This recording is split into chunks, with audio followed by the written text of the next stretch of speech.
بقولك ايه، وانتي بتختاري شريك حياة وحاطة في دماغك بعض الصفات والمميزات اللي هتختاريها علشانه، ابعدي عن ده كله، فكري في حاجة واحدة بس وهي أهم حاجة، إنك تختاري راجل حنين.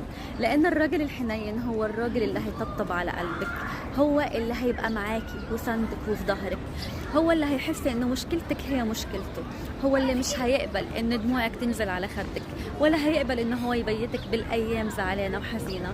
هو اللي همك التقيل اللي انت مش قادرة تشيليه هيشيله معاكي، وهيشيلك كمان مع الشيلة التقيلة. مش هتتصدمي وتتفاجئي في يوم من الايام ان هو اختفى وقال لك لا انت حمل تقيل عليا، هتلاقيه سندك واقف معاكي. فكري دايما في ان الراجل اللي يكمل معاكي يبقى حبك وعايزك لشخصك، مش عايز انت هتقدمي له ايه وايه اللي هياخده من وراكي.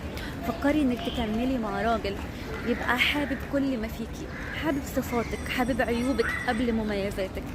هو حبك انت وحبك لشخصك، بغض النظر هو مش عارف ايه الاسباب اللي مخليه انه يكمل معاكي، لكن هو عايزك، هو شريكي، هو قادر يطيب قلبك ويطيب خاطرك.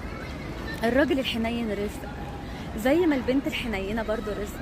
فاختاري البني ادم اللي تبقي قادرة تكملي حياتك معاه وانت حاسة بالامان والاطمئنان انه عمره ما هيغزلك، وانك مش هتصحي فجأة مش هتلاقيه، وانه مهما عدى معاكي بصعاب وبوجع وبألم هو في ظهرك ومعاكي وشايل معاكي الشيلة، وانه مهما اختلفتوا ومهما كان في مشاكل ما بينكم هيحلها وهيبقى شار العلاقة. مش هتتفاجئي فجأة ان هو بيتلكك وبيتحجج علشان يخلق عذر يخليه يبعد. اختاري الراجل الحنين، هو اللي يستاهل انك تكملي معاه حياتك، ولا ايه؟